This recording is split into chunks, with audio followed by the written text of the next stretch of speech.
call it the Stakeout Mafia. It was the three guys that worked there. It's going to have to be now. That's one of those that's a real dirty secret. That is a dirty secret. I think he said he lost a booger in a sandwich one time. So. Also, don't ever fart on a salad. I think that everybody claims they want freedom until no one tells them what to do. Applesauce is just adult baby food, and I'm here for it.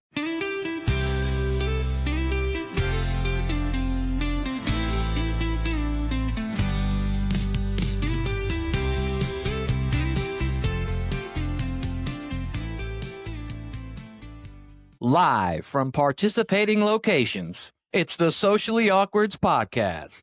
I'm Matatui, and he is Branchovy Lasagna. And today is part 2 of our episode, Secrets of the Food Industry. Branchovy, we loved talking about some of the secrets, our experiences working in the food industry, and just revealing some of the things that some of the customers or other people who've never worked in food industry don't know about. And we loved it so much that we wanted to come back to it and talk about it.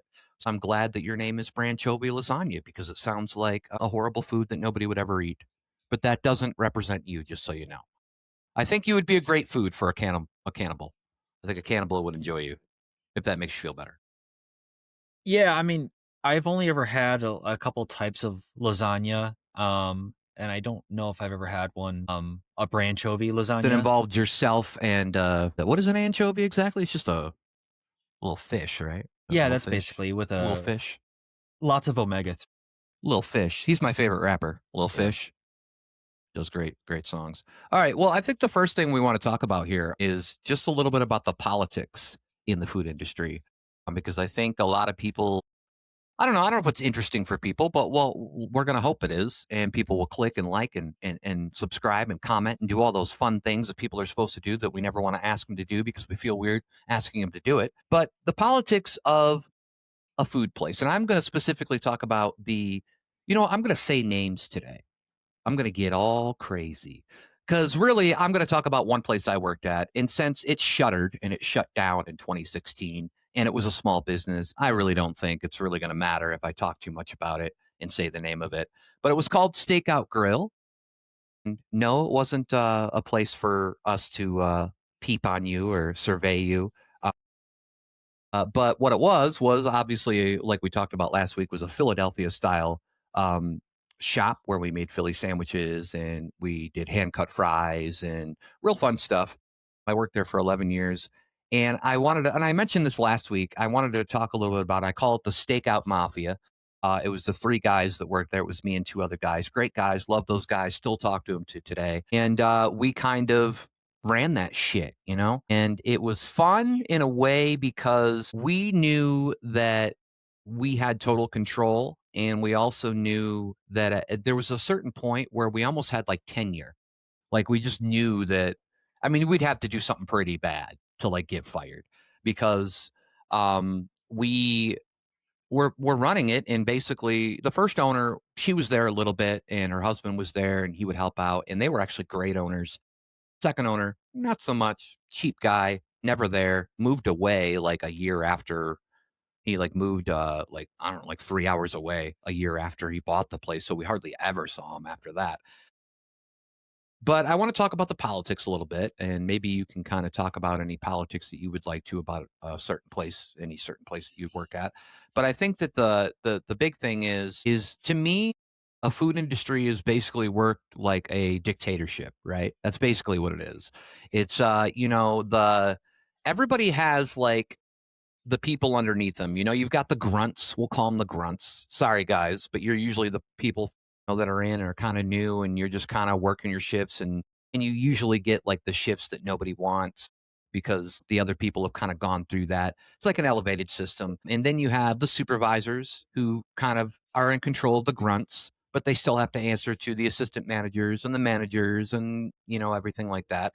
And so then you have the assistant managers who oversee the supervisors and the grunts. And then you have the managers who oversee the assistant managers, the supervisors, and the grunts. And then, of course, you have the owner. In bigger places, not this place, but in bigger places, you would also have regional managers, like obviously McDonald's or Burger King or big name franchises. You would have regional managers who would have controls over a certain amount of stores. But I think it's just interesting because everybody has a level of, except for the grunts, everybody has a level of superiority.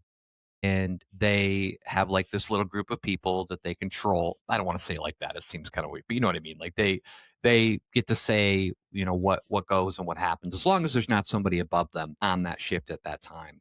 But I think it's just really fun because we had a really good time telling people what to do. But at the same time, I think the big thing is you would always have people who would complain about, like, I don't know how it was with you, but mainly people would hate closing.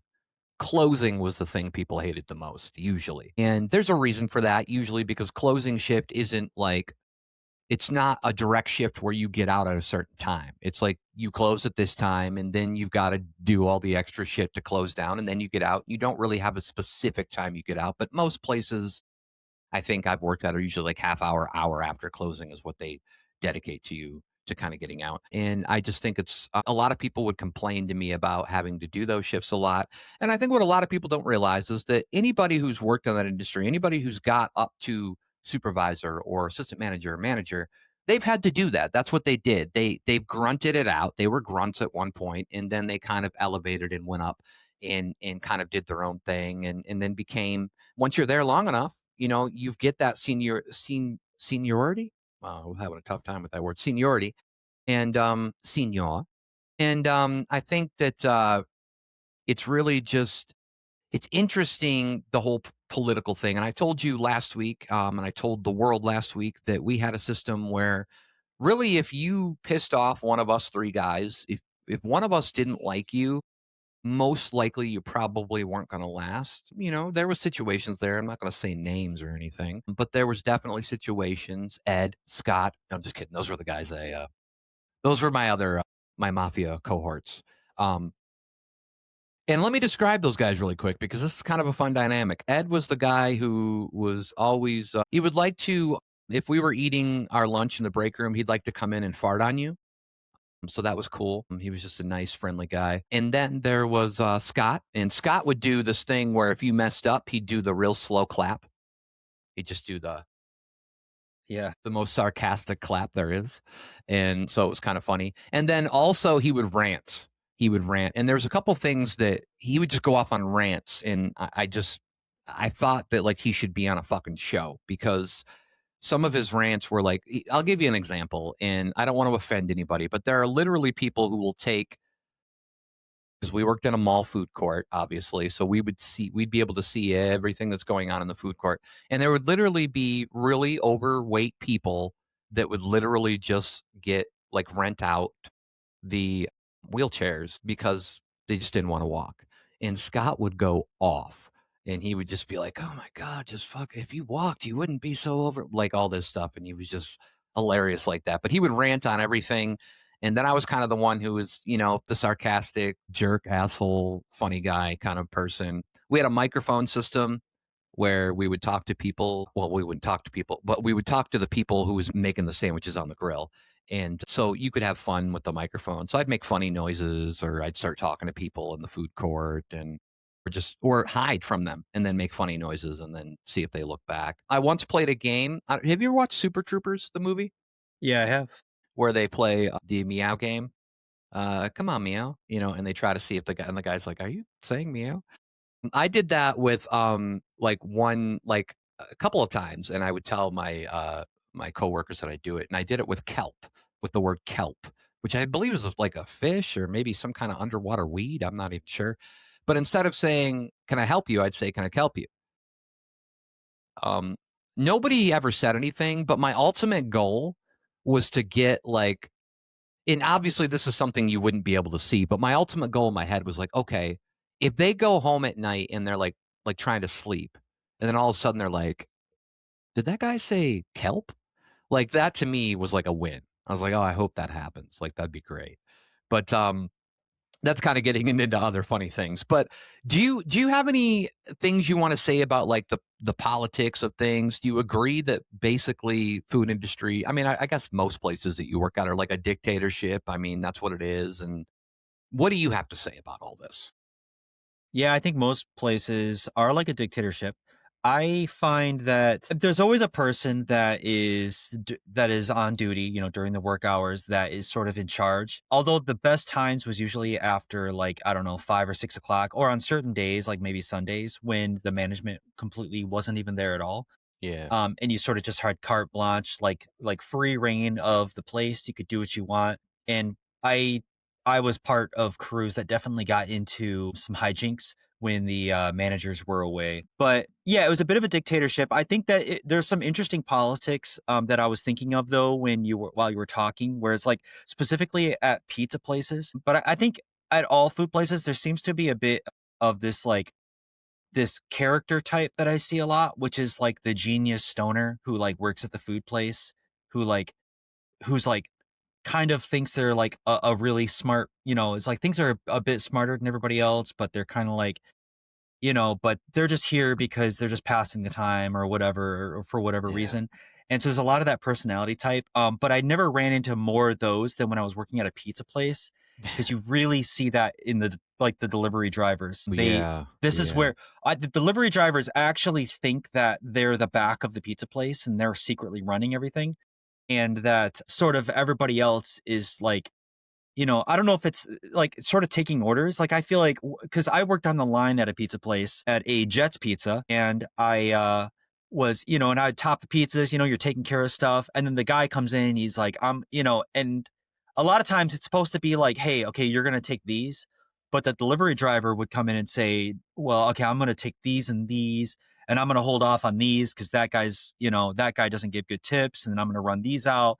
And so it's like, and I just think they, in general, had this feeling like, and they were all stoned all the time, like 24/7. Yeah. And so I think they just had this feeling like the place would fall apart if it wasn't for their presence, gracing everybody within the pizza shop, which I'm not going to say that was true. I mean, delivery drivers do have an important role to play, but They have it a just false seems. sense of confidence, I There think, you go. then. Yeah. And maybe a false sense of superiority. Yeah. Yeah. But Yeah. there does exist a sense of like superiority within a lot of like of the food jobs that I've had. And and also, just to get it, I don't want to get ahead of myself, but just to get like when the managers, when the people are away, they're supposed to be running the shop.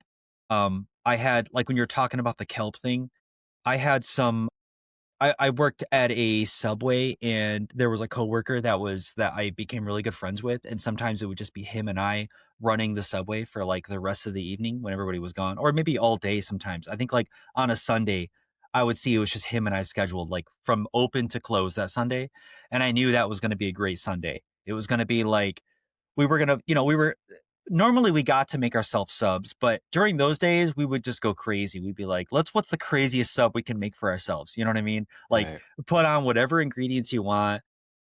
So you put on Any some weird kelp. Yeah, I don't think we had kelp, but you know what? We would put on Kale. kale. We didn't have kale. We had spinach though. Okay. Well, spinach is good. And I like yeah, spinach. spinach is good.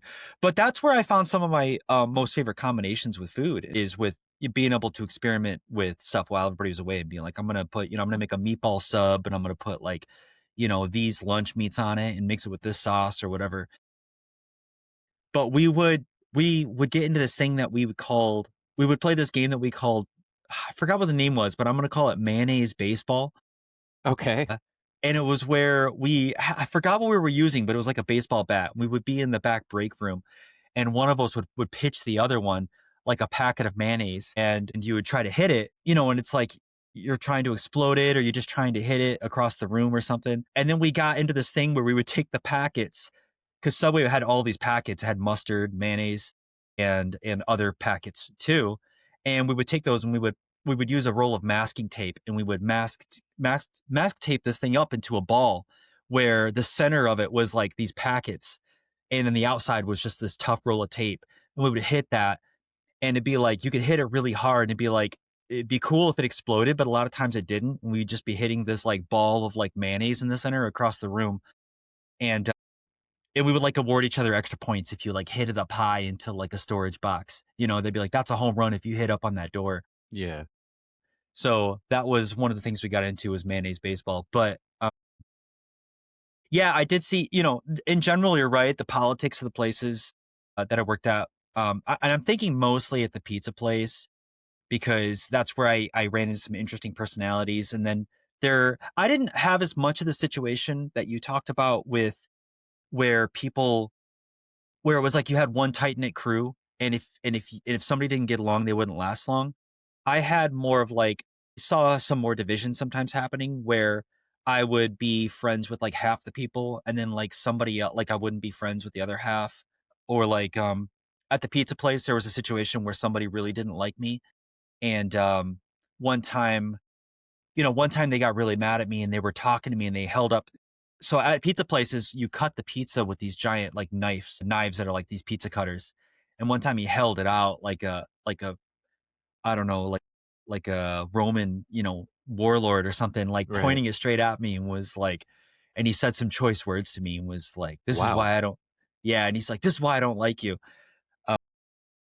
And then I found out later that, I don't know if this is true, but I'm gonna put it out there. But I thought it was like maybe there was a girl there that he thought liked me and he liked her. So it was just like Yeah, it's always a triangle situation. girl.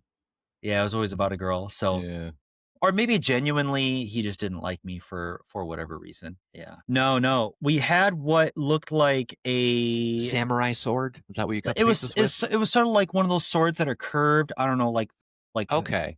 like an Arabic I sword or don't think something. I've I don't worked at quite a few different pizza places. I think every one they always just use the circle pizza slicer cutter. But yeah, what are these called? Scimitars that I'm thinking of? Yeah, it was like a scimitar, the pizza So it's cutter like a was. half knife, half horse. Sure, I don't know what that means, Oh, but, okay. I I'm thought it gonna was say like yes. like a centaur.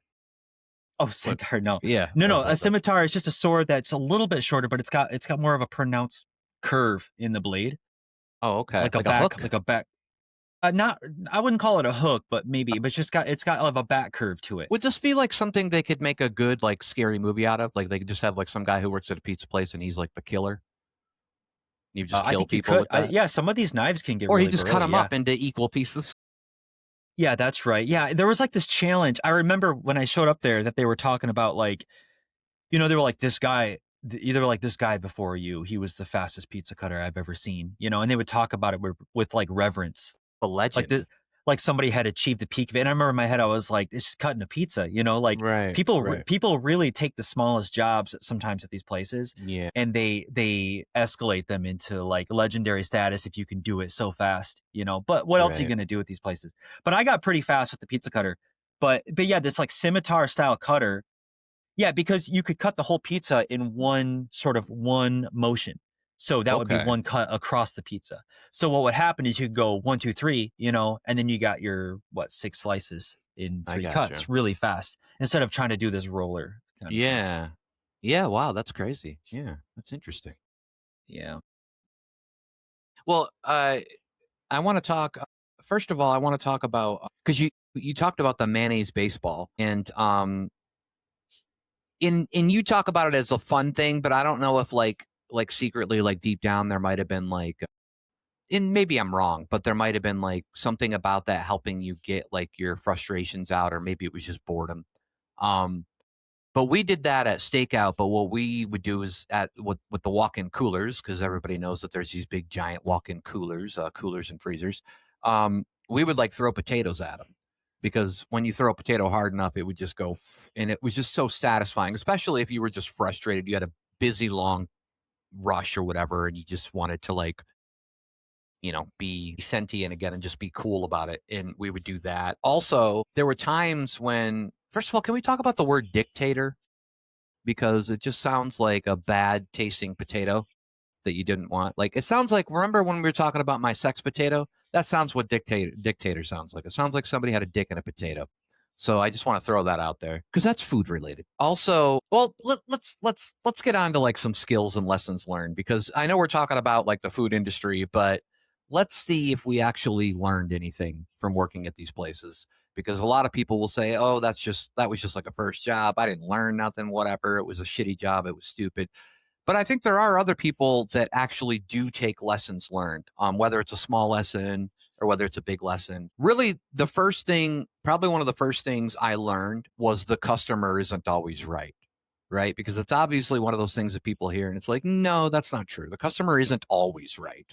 There's definitely times where they're wrong. And the great thing is you in a private business, a little harder in a mall, but in a private business, standalone business, you have the right to kick a customer out if they don't, that's the great thing about, that situation and that scenario. And I don't know if I ever had to kick any customer out. The great thing working at the mall is we actually like at a standalone restaurant, you're not going to have security, right? You're just going to have you.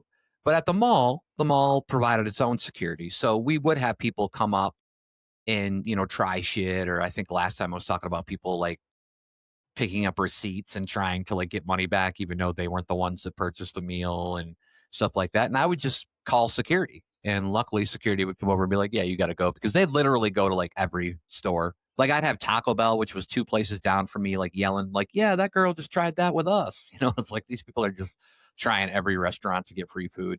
And it sucks because maybe they're homeless, maybe they've got issues, maybe they don't have any money, but you have to do what you have to do. And you can't just give out free food and you can't just take everybody's word for things. But I took pride in grilling in on a tabletop grill. It was like a flat grill, and I was really good at it. And I also want to say that I thought like the biggest thing that you probably learn from a food industry is multitasking and stress management. I think those are two things that are very important that you can learn. Are there any big things that you can credit the food industry for helping you learn that you've actually taken to other jobs or maybe even your job now? Yeah, just give me a second because I'm thinking. You do better when you look at the ceiling. Yeah, you're right. Well, immediately, I don't think I did learn anything from those jobs. Uh, I have experiences that I can point Well, you to learned that about are mayonnaise baseball. well, I did, and you can actually hit one of those packets pretty hard before they explode, which Yeah. many people might not know. And that is a secret of the food industry that I hope Excellent. gets out there. Secrets.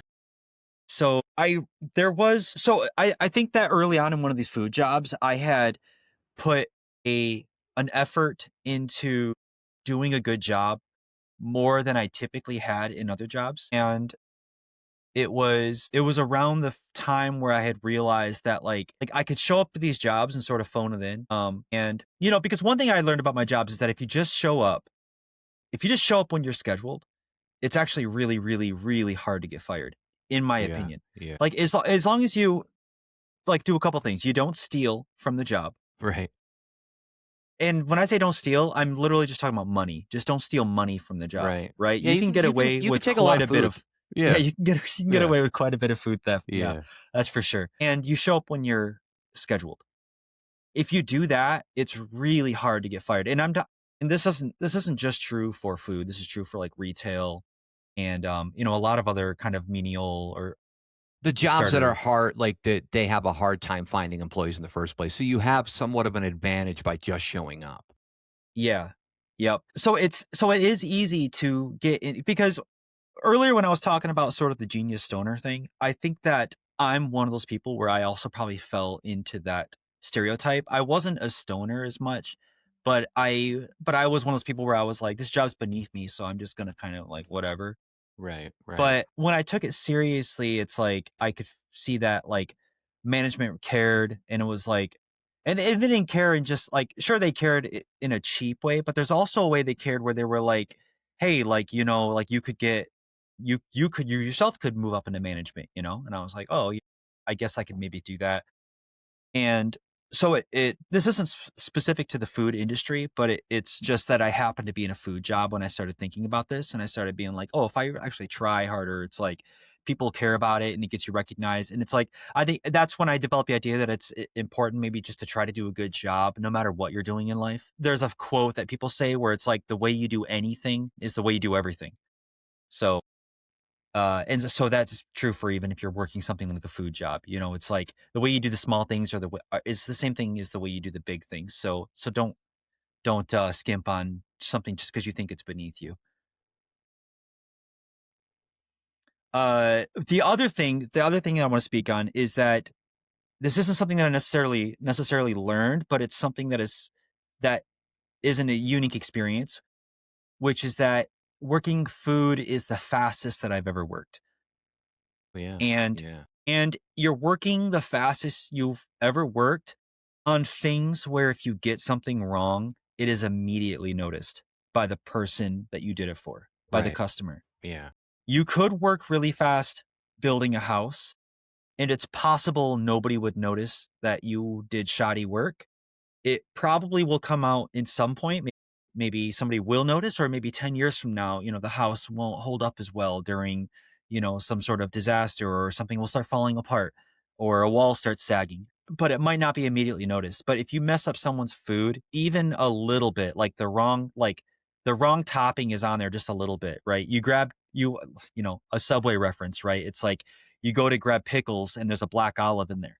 If somebody Yeah. doesn't want black olives and there's one black olive on their sandwich, they will immediately notice that. So you have to work at a lightning fast, like a blistering fast speed, while also being like 99.9% accurate in what you're doing. And there's probably something to learn from that. I don't know if I feel like I learned that much, but it is a unique experience. No, I get it. I get it. Like that's and there are people that'll go crazy over certain things, and I think we discussed a little bit like this about this last week that there are people that just go berserk over food. And usually, like we had said before, there's probably other things happening. So, like when the littlest things start bothering you, you probably have something big going on in your life that's really bothering you that you can't control. So you're trying to take it out on like all this other shit. And I've seen plenty of videos, reels or shorts or whatever of people like in fast food places just going nuts. But I think that I wanted to say that it's difficult because you are right. Like you have to be fast and people are going to notice right away. And I think that one of the things I here's a secret for people. I if you're going to order from somewhere, like we would get people that would come at the grill and they would be like deathly allergic to onions on a grill that I'm cooking onions like all fucking day long. And so you would literally have to I would have people where no matter how long the line is, they would be in the line and it's a busy fucking day or whatever during lunch rush, dinner rush, whatever it is. And they're like, "Well, you've got to clean off that grill and no onion can touch my sandwich." And it's like, "Why the fuck are you ordering here? I understand that you have an allergy. I don't want you First of all, I don't want to be responsible for somebody having like a death or whatever's going to happen to you. But it's like, why are you ordering from a place? I wouldn't mind it if it was like just them and they came at a certain time and they'd be like, "Well, can you clear off the Yeah, that's fine. You're the only customer. I'll focus on you." But some people just feel entitled, I think, and they're like, "Oh, I have this, and don't do that." So I'm going to say to people, here's the secret: if you are, if you have an allergy that's going to severely fuck you up and send you to the hospital, then probably don't order from a place that uses that food, that you're allergic to, because there's so many people that just don't get it, and they just think that they're just like, "Oh, they're gonna cater to me." And it's like, Yeah. yeah, I have no problem with that. Have you had any experiences with that? Yeah, especially during a dinner rush, right? That and Yeah. that's the whole asterisk there that you're talking about. I had that at Subway because you go through the line, you're trying to make these sandwiches really fast, and every sandwich by default gets cut in half with this little knife. Oh, right, And yeah. these knives don't get cleaned in between getting cut all the time. And if somebody's allergic to mayonnaise and I just cut somebody's sandwich in half that had mayonnaise on it, now there's going to be like, a little bit of mayonnaise residue maybe on the side of this knife, and I'm cutting your sandwich with it. Ideally, you don't want that to happen. You try to wipe these knives off properly. But the wipe off process on these knives, it's not like you're running back into the sink and running soap and water on them. You're taking the knife and you're just running the blade along a flat piece of metal. So you're just scraping what was on the knife off of it, basically, before it gets used on the next sandwich. That isn't going to work for somebody who is deathly allergic to something like mayonnaise or Yeah. whatever ingredient I just touched the knife with. So I completely agree. Don't show up. I mean, like maybe you can get away with this at a sit down restaurant where, Big kitchen, they can deal with that kind of stuff. They're a little bit more, yeah, they're set up for that kind of thing a little bit yeah, but better. you go to a restaurant where you literally have one line, where all the food goes through and it gets made on. Yeah. and you're asking them to do something really special for you that, that's really not easy to do. So yeah, I agree. That's difficult. Yeah, and, I mean, I did have customers that would have weird requests, our chicken, like, we would cut our chicken, on a slicer, and then we would weigh it out, to, 4 ounces a piece for each sandwich, and I had a lady and I love this girl, like, I think she's even, like, a friend on Facebook with me, so she might even if this becomes a reel, she might even see this. But, she was great. She was always very talkative, but she would have and she had a special word for this, but I can't remember what it was, but there would be little and you see this even in the chicken that you buy from the store. There'd be, like, these little red, like, bloodlines, like, in the chicken, and she had, like, a word for them, and I can't remember what it was because it was kinda funny, but she's like, "You need to get that out of my chicken, like, before you cook it." And that wasn't so bad because it's not like it's, like, everywhere in chicken. That's pretty easy, especially when I'm already cutting shit up on a grill anyways. I can just scrape that off and get that out of there. But it was kind of funny, and there would be special requests by people. I had a guy that would just come, like, every other day for, like, a large Diet Coke, and that was just, like, cool. It's like, "Oh, hey, here's the Diet Coke guy," and that's all he'd ever get. I don't think he ever ate food from us, but we had Coke, so and I think we were one of the rare food places. I think most people had Pepsi at the time. So, it is kind of funny, that happens, but I think that like I said, there are great customers and there are not so great customers. And I think there's an issue there because you were talking about how, you don't always have time to swipe that mayonnaise knife, especially if you're in a rush. And customers, there will be customers who not only want like you to expedite everything and be speedy about it, but they also want you they also want like this other thing where they're like, we want quality, we want speed, we want all of this stuff. And it's like I understand that that's not that difficult to do. Most of the time we can do that, but when you have special orders and things, and we're not in, most places aren't like Burger King. Special orders do upset us sometimes. And so, but they want so much. And there's a lot of, and we talked about it before where there's a lot of people out there that kind of look down on those workers because they've got a better job or maybe they've never worked in a food industry before or whatever the reason being. And then you can kind of tell when you get one of those people because they'll kind of they'll be passive aggressive in the way that they complain or things like that. But it's kind of funny that we have those issues and we've talked about it before where we kind of I think when you work at a food place later on in life, you order food differently. Like you treat those people differently because you've been there, you know what it's like. And I think it's great for everybody to have that experience to at least kind of know. Obviously, you can't work every job in the world to kind of know how those people feel. But food industry is one of those types where you definitely have to I feel like work it to truly understand that person. And you shouldn't be bitching at somebody just because they fucked up one thing when they're sitting there making, when you've got to make 200 sandwiches in one day or whatever it is.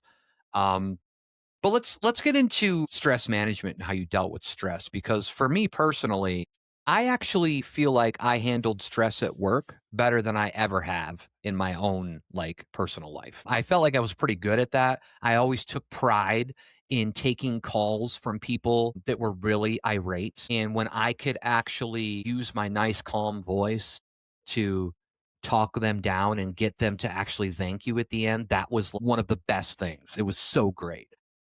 Stress management for me, like a lot of times, obviously, after a hard day's work, I'd come home and I'd smoke weed. I mean, that was my stress management. I'd just bring me down to a level. I'd be nice and calm, and I could be myself again. But just tell me about like if you have any, stress management tips for people that work in food industry, or maybe something you did. Well, I think that a lot of the stress in the industry does come from difficult customers and Difficult I employees too sometimes. difficult employees too. But if the employees, yeah, I got lucky where most of the employees that I worked at in these food places were at least okay to work with, except for the one scenario that I Yeah, had except for mentioned that to you earlier. samurai sword guy who wanted to Yeah, stab you. that was one of those delivery drivers though, so I didn't see Okay. them very often. Yeah, But I f I, like you, I seem to have a superpower I like you for too. dealing yeah, I seem to have a superpower for dealing with people who are really mad at me at these jobs. Yeah. Because and the reason why is because it's sort of a game in my head of being like, how can I take this person who's mad and turn them around into somebody who, like you said, is thanking you by the end of the interaction. And the way I go about it is, first off, I'm very easily able to have a mindset where I know that they're not mad at me personally. They don't know me personally. They're not mad at me. They're mad at the company, or they're mad at some idea of me that is still basically represented by the company.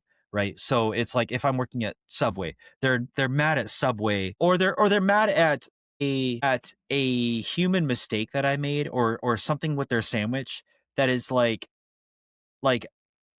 I'm just doing the best that I can, and it's like they don't know me personally as Brandon outside of the job, right? So dealing with these people, I'm always able to be like I have sort of a yin yang kind of thing where it's like imagine the yin is their irateness and them their frustration, and my yang is like an infinite like sponge of being able to absorb all of their anger and stress. And I think that's a superpower. The superpower isn't that I'm able to be a doormat for these people. The superpower is that I'm able to be that sponge and have it not stress me out. It actually Yeah. doesn't. I actually don't take it on personally, and I find it really, yeah. I just find it to be really enjoyable to work with It's very difficult. satisfying to do that too, to change a customer from one end to the other. Yeah, it's extremely satisfying. Yeah, Yeah, because it's like it's how I imagine people that are really good at sales feel when they able to turn a sale on a really difficult sale, right? And turn a right. customer around and get like a signature. So, or sometimes, I think if I can go into the dark areas of my brain too, there might be a little bit of like malicious compliance or something happening there Yeah, where I'm purposefully being this way because either it's going to help it or it's going to frustrate them and I just don't care. It's right. like if I think somebody is unjustifiably angry and their anger has zero effect on my demeanor and my personal state of happiness, then for a small subset of people that actually seems to anger them more because what they really want to do is they want to affect you personally to feel some sort of power over the situation. Yeah, So there might be a little bit of like passive aggressiveness where I'm just like, you're not going to affect me even a tiny bit here. right. Yeah. So more likely, my stress came from it came from either working with the few situations that I did have bad coworkers. Like I said, the food places that I've worked at weren't like that. I've worked other jobs. It was more like manual labor and menial kind of I don't know outside jobs where you get certain personality types that I never seem to mesh with very well. So that's where more of my stress would come with from more often. There's also the stress I want to talk about. Yeah, the stress of the job itself in terms of like the pace of work. Yeah, And I try to adopt a mindset also of like, I'm going to work as fast as I can, but I'm going to do it as it's another thing where I sort of gamify it, where it's like, how fast can I make the sandwich? Like, I'm going to challenge myself. Like, how fast can I get through this, this pizza or whatever I'm doing, or you're on the line, whatever you're doing. And if I need to go faster than that and I can't, then I won't. And that's all there is to it. And I'm just going to go as fast as I can. And that mindset in food has helped me in other jobs that were not food. I've worked retail jobs, say on like Black Friday, where you have a line that does go like out the door and around the corner, yeah, and you can't think of it in terms of like. A lot of times you think of it in terms of like I'm going to empty this line, right? Actually, I think this will be for food, true in food, and you'll probably agree with this. But say somebody comes in at like 3 p.m. and they're ordering something, and say like there's three people in line, you sort of have this mindset of like, okay, how fast can I get through all three of these people? But there's a certain point where you're hitting a rush where the line doesn't become something that ends. It becomes a period of time you have to survive through. And you're not thinking of it and so now your speed isn't governed by how many people in line are in line. Your speed is just governed by how fast you're able to work and how long you're able to work at that speed. And so you have to find whatever that is for yourself that doesn't burn you out. Like, do you agree with kind of that sentiment there? yeah. Totally. I mean, I when we would have a long line at stakeout, it became more like as you get into the business more, like as you understand where you're at and you know everything, once you start knowing more and more about the place you work at and in the little rules and the little things you've got to do to make it work, I think you don't really look at the line as like, oh God, like as a burden. as like, oh God, this is gonna suck. You just like, no, let's just do this and it's fine, and that's where the stakeout mafia came in. When it was us three guys on, and it wouldn't be very often where all three of us were working at the same time. But when we were, it's like, oh dude, this is simple. We've got this. This is so simple. It was usually two of us at any given time during the day. So we knew that it's like, oh, this is no big deal. And that kind of shit wouldn't stress me out. I think the more stress would be, especially early on in certain places when you work, is you start learning like the employees that you're working with. And you do have certain employees where you're like, oh God, especially if I saw like them being on, like I had a schedule with them and I'd be like, God, that would stress me out more than anything. Like just even before I even got there, like the days before, like, because you would get the schedule like ahead of time. So I'd be like, oh God, I'm really dreading Thursday or whatever the fuck it is. To the point where I probably had called in a few times where I'm like, I don't want to work with that guy so bad. But then you get used to things and then, or maybe you're over exaggerating like how bad these people are, or your brain is over exaggerating it. But but yeah, I think it's different when once you start changing your mindset. I think there are a lot of people that do freak out. And I'm gonna tell a little story here really quick. I had become the GM of Stakeout because the one main guy who had been there left, and then the other guy left, and then I was just me. And that kind of sucked because my two guys were gone, my two mafia friends were gone, and it was just me, and I was kind of with a bunch of people who had like a year or less experience there. So I was like the guy with all the experience. And it was a Sunday afternoon, and I had partaken in some weed at my house. I was pretty stoned. I was one of those moments where stoners will get this, where you think you're all right, and then if 5 minutes goes by and you're like, oh shit, I probably shouldn't have took that last hit. But one of the employees called me. It was like it was on a Sunday, and we didn't normally get too crazy on Sundays, but this Sunday particularly, we had gotten crazy, and he needed help, and he couldn't get anybody in.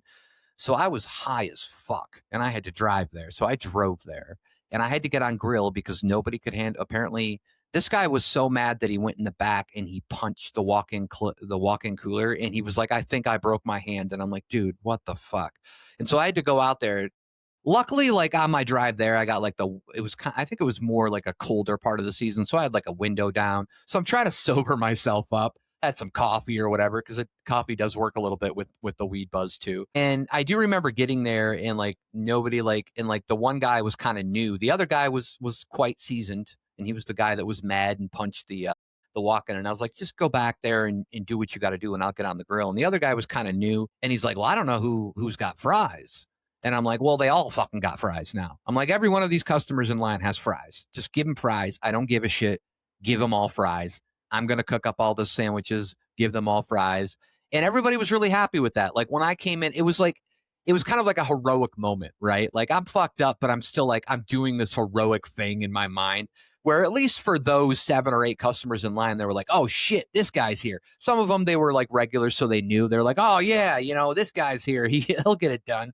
And so that was a really cool moment for me. I didn't like it so much that I was pretty high, but within about like 10 minutes of being there, I sobered up pretty quickly just because of the situation. But that was kind of one of those things where it was kind of fun. Like I didn't like that I had to drive all fucked up, but it was fun in the end. Like it was like, oh, I really made these people's day. They're like, oh, we got, you came in and we were sitting here for 10 minutes or whatever. And so it all worked out. And I just, those situations are kind of, like we were talking about before, where you could take an irate person and make them calm and thank you at the end. Like it's one of those situations where you do really feel good about yourself. And so Yeah, that's great. So it seems like the secret when people are mad at you is more fries. it's definitely more fries. It's definitely more fries. Yeah. Well, Okay. because we had the fry slicer on the wall. I don't know if you remember, but we had a fry slicer on the side wall. So we literally took our potatoes and we sliced them, and then we would pre-fry them, and then so that way it wouldn't take like 6 minutes to get your fries. So we'd pre-fry them for like a 2.5 minute mark or whatever, and then we would store them, and then when anybody wanted fries, we would put them in for like another 2 minutes, and so they were getting like Gibby's fries. Like everybody's talks about Gibby's and how fresh they are. So we were doing it like Gibby style did. And so a lot of people, that was kind of that. And we made fresh lemonade, like straight up fresh lemonade with real lemons. We squeezed real lemons. So I think those two things for a while, and then our owner changed it, our other owner, we baked our own bread, like kind of like Subway. So those things I think are what does get people there. You know, they're like they see you slicing up a potato when they're walking by and they're like, "Oh shit, they're actually making real fresh fries." Or they see you on the grill, like they're like, "Oh, it's like a hibachi or whatever the hell it was." You know, Yeah. where they're doing it in front of you, or they see like you shaking up a lemonade with real lemons and you're like, "Oh shit." Like so that does get people in. And so yeah, you use that to your advantage. You're like, well, okay, well, how about I give you a free fry for the delay or for the issue or for the problem or and that's the other thing about being like a manager or something is you got the opportunity to make things right. And there was some that as much as people would say, well, that's not really fun, I'd be like, well, it's still kind of a power trip. And I do want to say that when you become a manager in a food place or a supervisor or whatever, there is a little bit of a power trip there.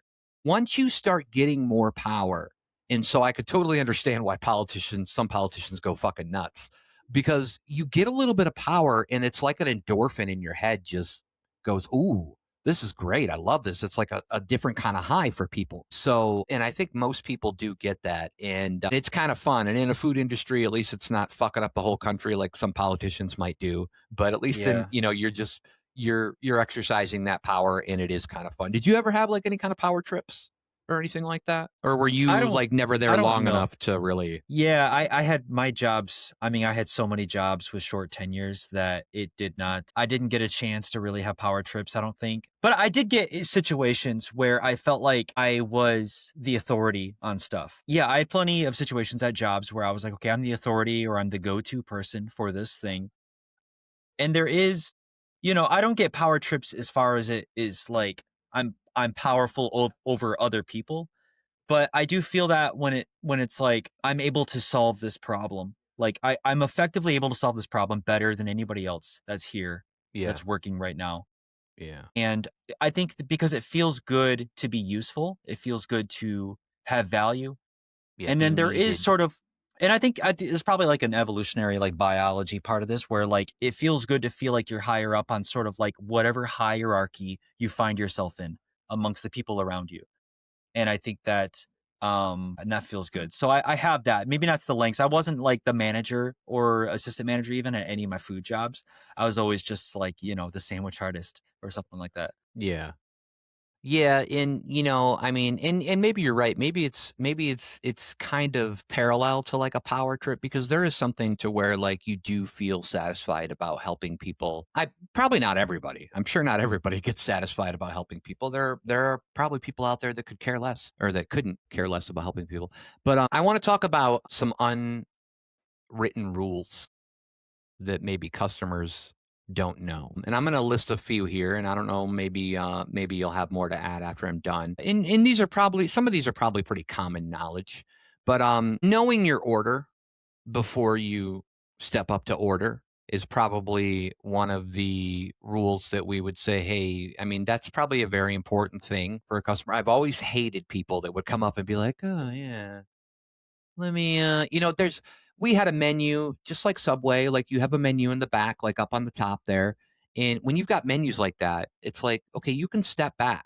You don't like when you come up to us, you don't have to immediately order. There's not like a rule there. Like step back and look at what you want and, then figure it out. And so knowing your order, that's one. Being patient is one. And be polite. Being patient is also big because we do more than just make the food. There's so many other things. I think a lot of people feel like that all we do is make the food. It's like, no, we've got to prepare, we've got to prep, we've got to clean, we've got to do all this other shit. So being patient, be polite because the ruder you are, the worse the experience you're going to have.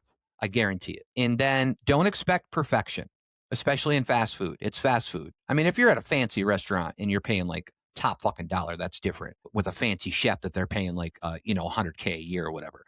But at a fast food place, don't expect perfection. And the last one that I have for people, the customers are, we have a right to tell you to leave. It is private property, and if you piss us off enough, you're not going to be eating there anymore. So any ones that you would like to add or elaborate?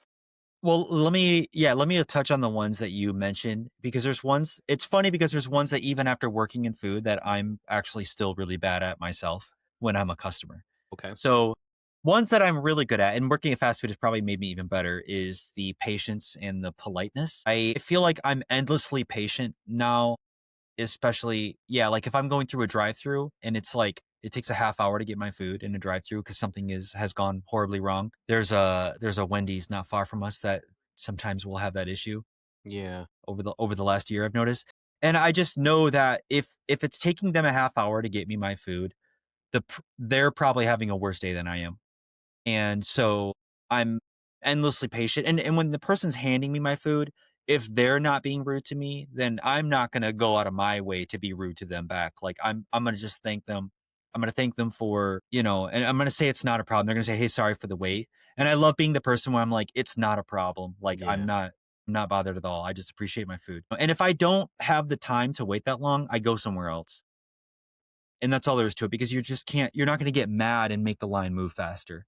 So I always try to be polite and patient, especially at fast food. The knowing my order part is where I'm not good at it. Mhm. Still, like frequently, I still go up to places. This happens a lot at like coffee shops where I should know what I want by now. But like every time if I go to Starbucks, it's going to be like the first time I've ever seen a Starbucks in my life. Like almost every single Yeah. time I walk up to the counter. And it's because, the menu has it has 50 different things on it and 20 of which changes depending on which season you're in. So it's like Right. you want to see, what is there and you want to browse a little bit. So I always have a problem with that. And yeah, and that happens at fast food. Sometimes you roll up and you just want to like stare at the pictures of the food and see where the mood is striking you on, like which burger you want or something. So I have a problem with that one. There's another one I could have touched on it earlier, but because we talked briefly about closing time Oh, yeah. and you get customers right at close. I think this is a controversial, maybe a hot take on this. And this is very uncommon for somebody who has worked in food. I don't care what time you come in to order your food. And I think that makes me an anomaly. I think most people do care. I think that if you come in 1 minute before closing, it it is seen as rude, inconsiderate, Yeah. and it's annoying to everybody because at these food places you start cleaning up usually like sometimes an hour but maybe 20, 15 minutes before you close. You start kind Right. of like halfway closing certain things up. You put the lid on the lettuce and you clean it up hoping that nobody's going to order lettuce in the next 15 minutes. So you do these things and then somebody walks in and they ruin it. It's like you're making whatever food and you're pulling these ingredients back out. Yeah, I'm one of these people where so knowing how people don't like that, I will try not to order food from a place. I will try not to be that customer. Yeah. But at the same time, I don't like that as a sort of like unspoken rule in the industry because there was one time I worked at a Subway and people came in like 2 minutes before closing and they ordered a bunch of stuff and I just had to stay longer and clean up. But for me, it's hours for dollars when I work these jobs. When I work these jobs, any job that I get paid hourly, usually I end up putting my mind into this sort of Zen state where I am just like, it's hours for dollars. I'm going to do what I can while I'm here, but I get paid while I'm here. And if I'm here longer, I get paid more. I understand that doesn't work for everybody. Some people have families and some people have, other things. Some people aren't introverted as much as me, maybe actually have social engagements to go to after Right. these jobs. Right. I got a But party I gotta go to.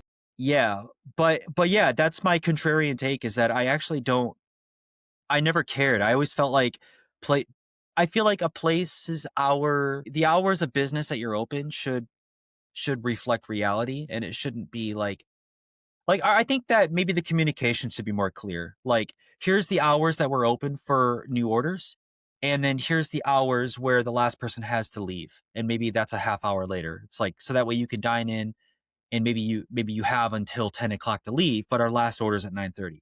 Because this is what bars do. Bars Right. have a last call. Yeah. They might have a last call at 1:30, and it makes sense that the A last lot call is not at probably 2. also a little bit more difficult to deal with a bunch of drunk people too at the sink. So, yeah. I Well, there mean, you go. Yeah, well, also, I yeah. wanted to ask you because I've had plenty of pizza places that I worked at, and most of them would cut off deliveries at a certain time. So I'm assuming that the ones that you worked at wouldn't. I mean, they would cut it off before close because you would like a lot of them would be maybe like a half hour, 15 minutes before close because they didn't because there were times where I would like everything would be done, but I would have to wait for the driver because I can't just let I was the one with the keys or whatever, and I can't just let the driver, Yeah. like, so there is that too.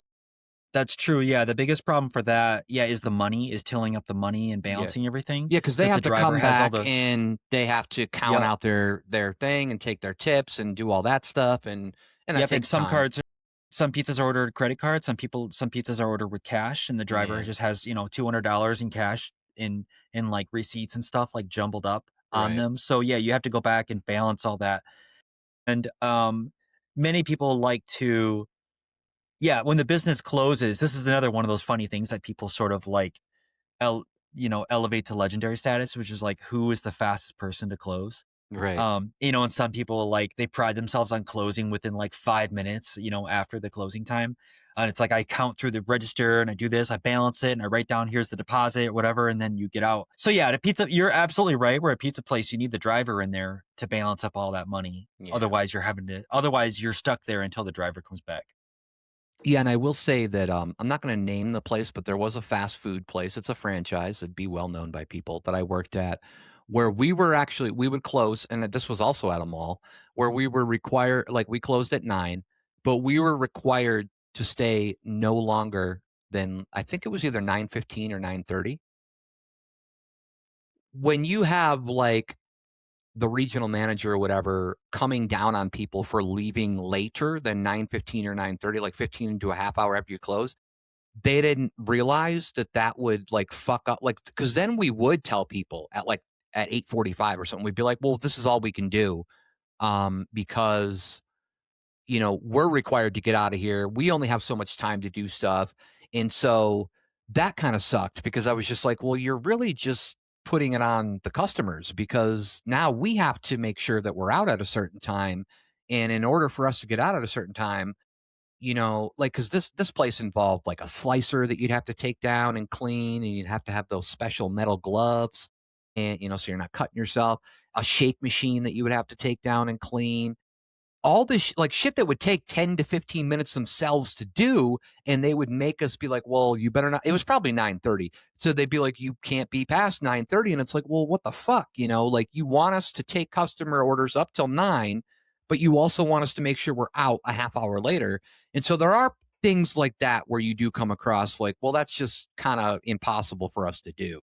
Yeah, or you screw people over, or you screw the morning shift over because Yeah. you're leaving work for them. And then Yeah. they're bitching and they're like, you didn't close right. And so you're just Man, causing this internal. Yeah, we could get into a whole story of how the day shift and the night shift, the balance it's and the it's the the conflict. Yeah. eternal struggle. Yeah, the Yeah. eternal struggle is that the other one's always inept at their job, and one is always, is always does a good job. Yeah. And It's I've always worked a good both. scapegoat, right? Be like, oh, that was the day shift or that was the night shift, like, It was the day shift, that was the night shift. yeah, Yeah. like that's the other shift would just blame it on, that. And really quick though, I do want to, because you were we're gonna get into some hot takes here in a minute, but I wanna talk about like the closing, like, because there is a part where like people like try to say, hey, we were like, let's figure out who can close the fastest, which isn't always the greatest thing to do because usually if you're gonna not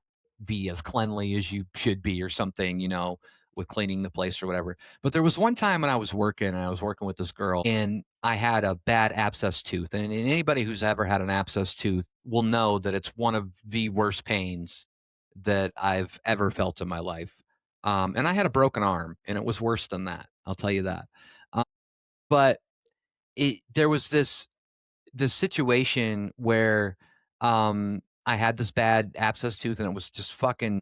It was just this constant throbbing pain, and the owner had come in, and she was such a great lady. She came in and she's like, well, I've got some.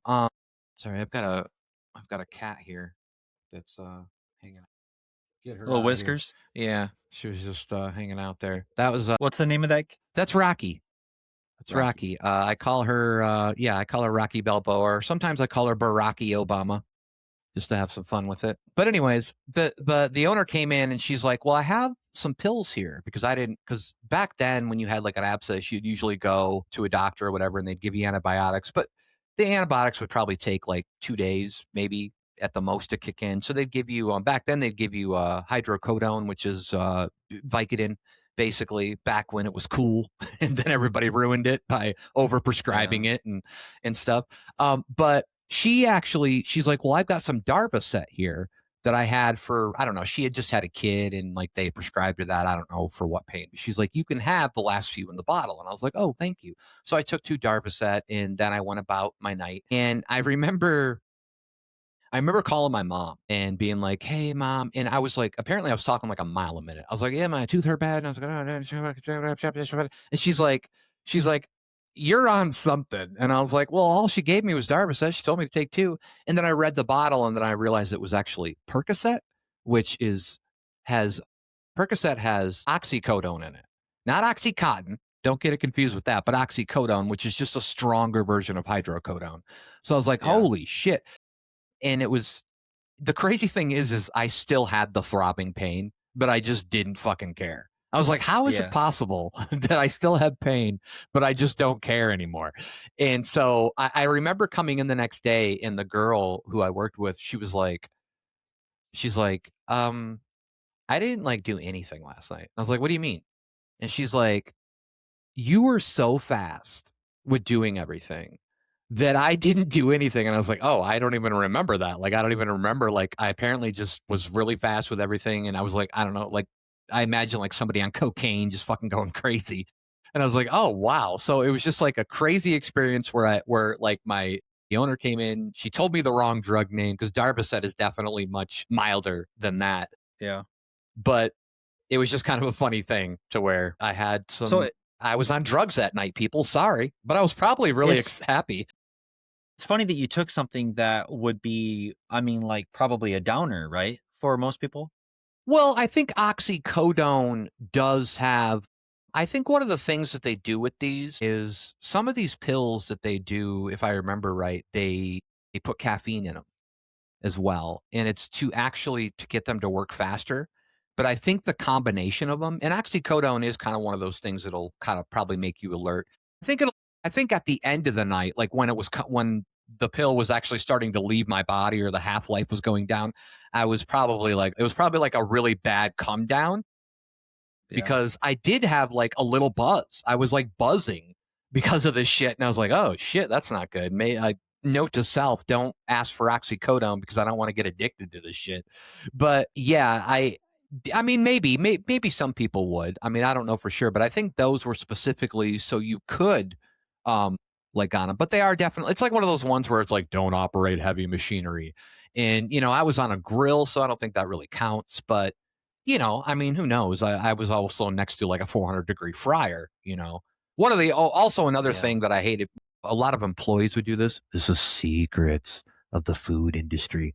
A few of the employees would throw ice into the fryer, and I'd be like, dude, stop. It was cool for a second because it'd be like making all these like sounds. I'd be like, Yeah. dude, you can't do that. Like, have you never heard that water and oil don't like that's like I feel like I heard that when I was like 10. Water and oil don't mix. Like so that would always bug the shit out of me because that would just you could cause a fire that way and it would just be crazy. But it's cool. Yeah, but it's What are you cool to talking look about? at, man. It's cool. Yeah. All right. Well, But it also makes a mess, doesn't it? Because you're popping little bits of oil yeah, it'll everywhere. pop out there. Yeah. And I will tell you, here's another thing that people probably don't want to hear.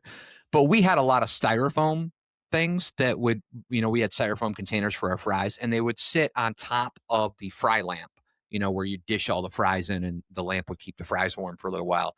But right next to that was the fryer. And there had been times where those styrofoam containers fell into the fryer. You can't, like, they disintegrate within like 2 seconds. You just can't get them.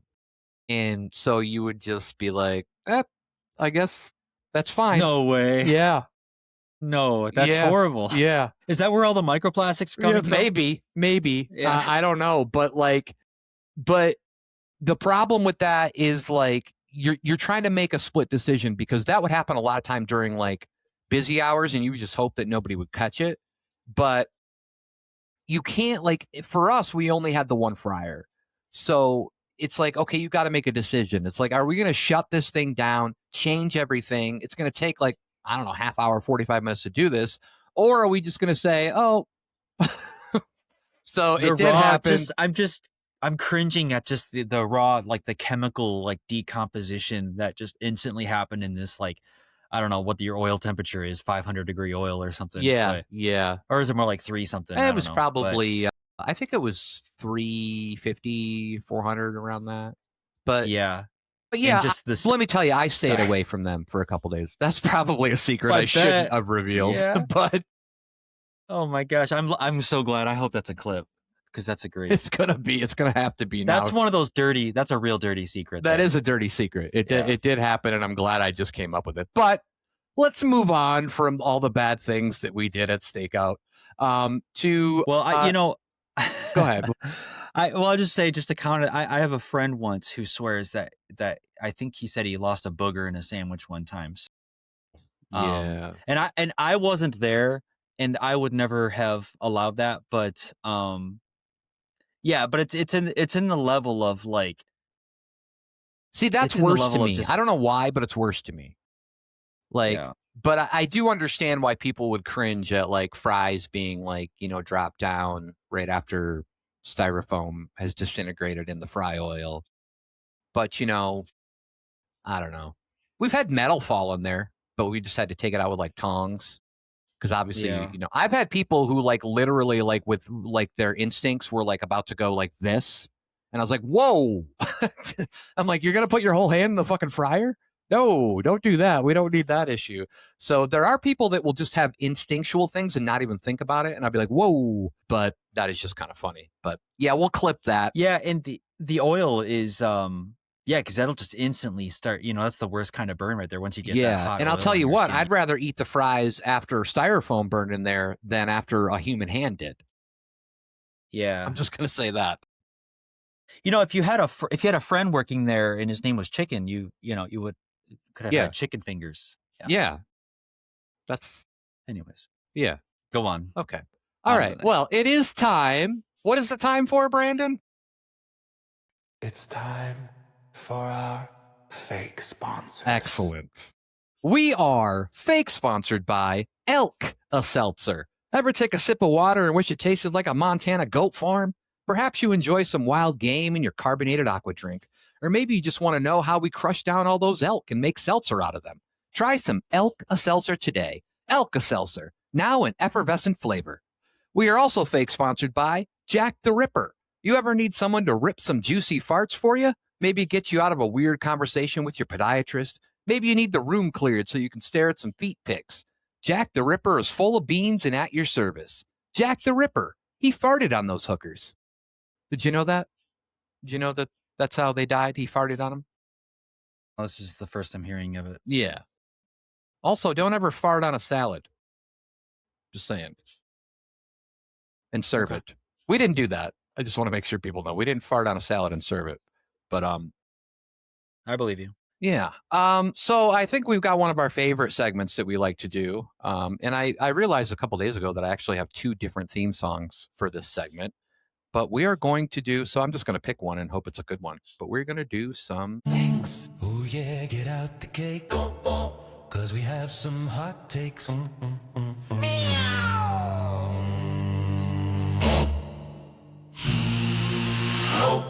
Ooh. There was some It's a little extra. on There's the some little extra tail end there of that the- I forgot about that I think I paused earlier before. Yeah, and I like the other one too because the other one's the one's like hot takes, and it's like Yeah, something it's like this. that. We could. Hot takes, Oh. takes. We got ourselves some hot takes, so get yourself some hot takes, We're handing out the hot takes. Meow. Yeah, that's good. Yeah, that's That's good. like I a, like that. like a That Jonas, meow is much better. a Jonas Brothers hot takes. Yeah, kind of thing going it's on good there. times. Yeah, All they're right. both good. They're both great. So this is, of course, if people don't know, this is where we kind of in rapid fire go back and forth with just some kind of one-liner or two-liner hot takes that we have. And so we'll go back and forth. And Mr. Branciovi Lasagna, I will let you start. Everyone says they hate small talk, but the moment you skip it, they think you're unwell. Yeah, they do. It's funny because you kind of bring up a point where in America, where I remember watching videos of like foreigners saying like, they went to America and people are like, oh, hey, how are you? And then they started like telling you like how they were. And it's like, no, in America, we just say that. We're like, if you like see people or like, you're like, hey, how are you doing? And that's it. Like, you don't have to tell us how you're doing because that's just how we are. So, um, but yeah, I totally agree with that. Okay. So, hey, Carlos Brantana, I've got a hot take for you. A Jolly Rancher is not a farmer trying to help his sheep over the fence. Yeah. It's actually a delicious candy. Yeah, I get that. Yeah. I actually I don't eat Jolly Ranchers because I have an unusual fear that I'm gonna choke on them.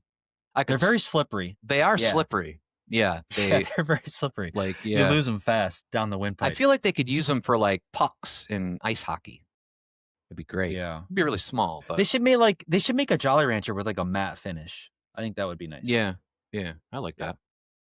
All right, so hey, I have a hot take for you. I think that brunch is just alcoholism wearing sunglasses.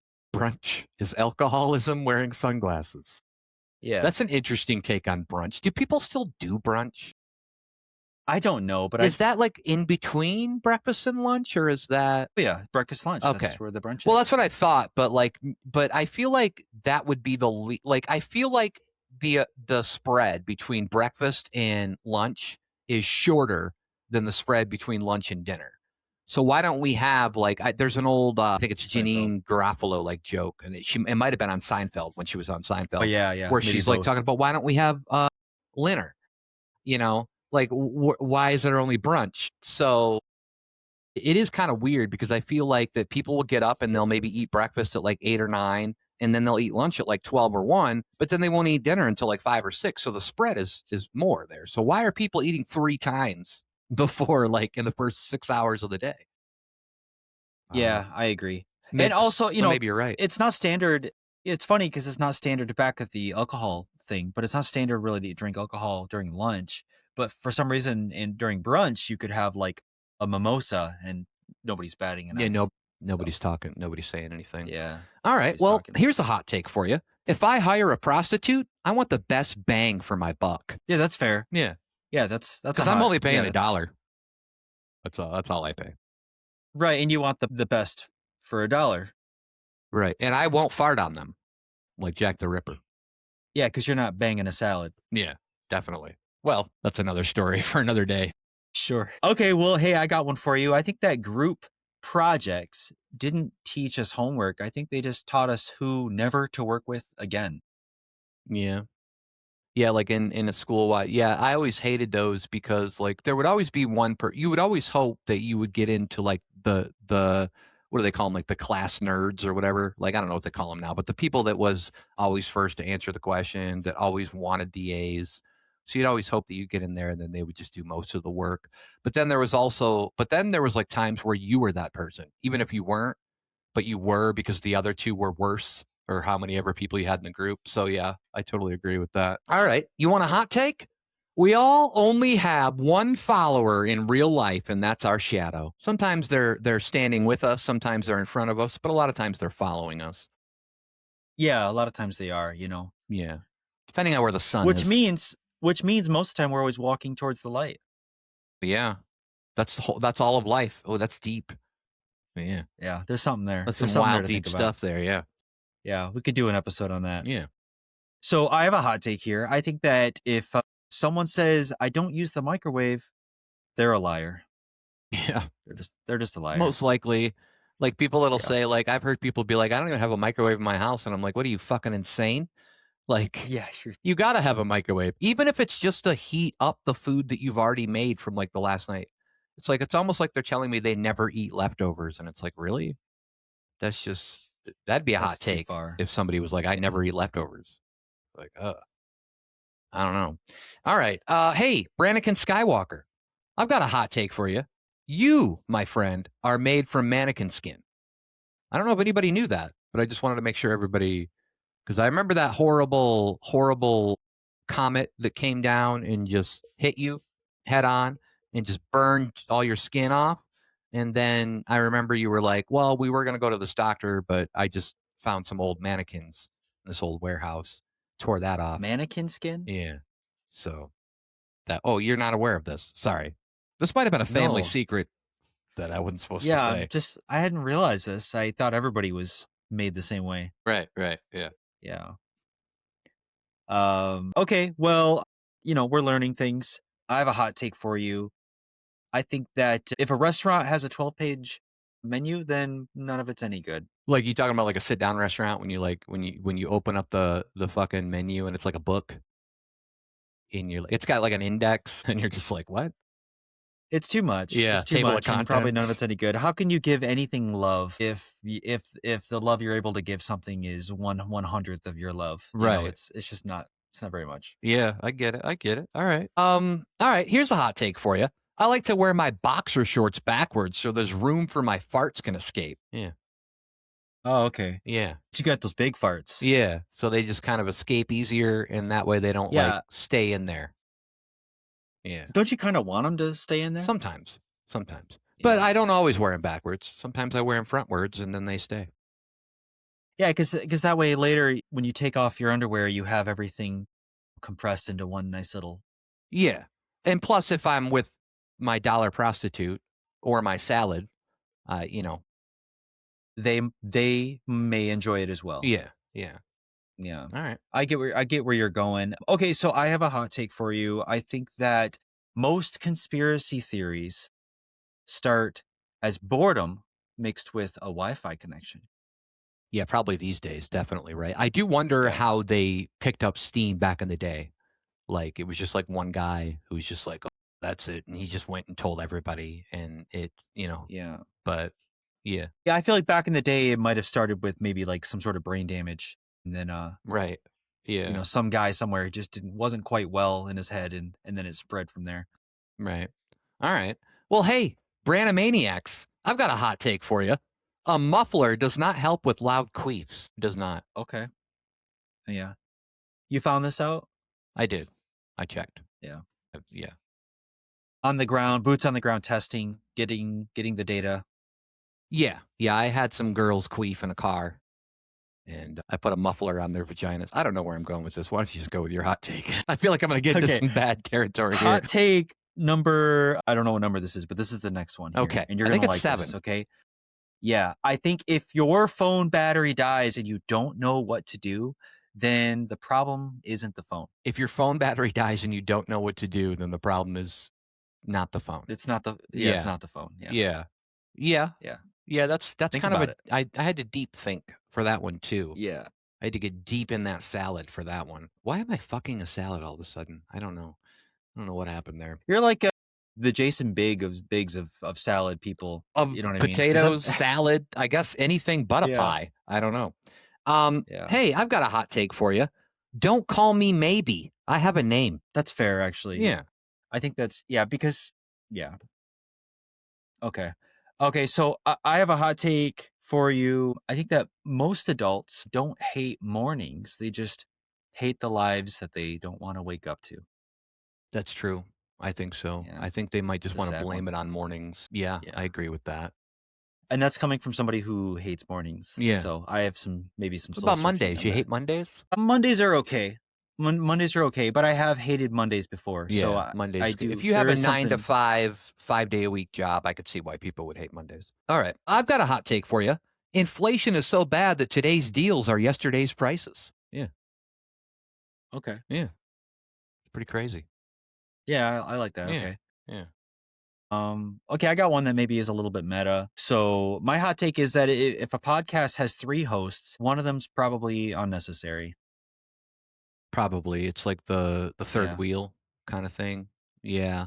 Yeah. It would be Yeah, you don't need a third difficult. wheel. Like the odd numbers, right? Like, because I feel like if you had 4 hosts, it would be different. I don't know. But Yep. at least you I can was group gonna- them up. The hot take there was actually going to be 2 hosts. If you have a podcast with 2 hosts, one of them's unnecessary.